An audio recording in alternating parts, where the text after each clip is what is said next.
ஏ ஒரு வேலையை தனியே 10 நாள் செய்கிறாரு, பி அதே வேலையை தனியே 12 நாள் செய்கிறாரு, சி அதே வேலையை தனியே 15 நாள் செய்கிறாரு. 3 பேர் ஒன்னா சேர்ந்து அந்த ஒர்க்கை கம்ப்ளீட் பண்றாங்க. அதுக்கு 4500 ரூபாய் சம்பளம் கொடுக்குறாங்க. ஸோ ஏ மற்றும் பி மற்றும் சி மூவருக்கும் தனித்தனியா எவ்வளவு ஷேர் போகணும்னு கேட்குறாங்க.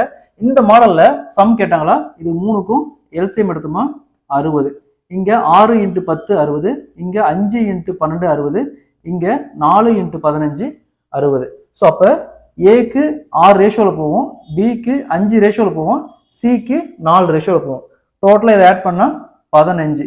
ஸோ இந்த 15க்கு தான் இந்த 4500. அப்போ ஒன்றுக்கு கேன்சல் பண்ணா 300 ரூபாய். அது ஒரு ஷேருக்கு 300 ரூபாய். அப்போ ஏ உடைய ஷேர் 6. 6 × 300 = 1800 ரூபாய். ஏக்கு பார்த்தோம்னா 1800 ரூபாய் போகும்.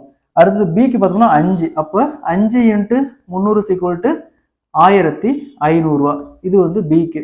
அப்போ சிக்கு 4. 4 × 300 = 1200 ரூபாய். இது வந்து சிக்கு.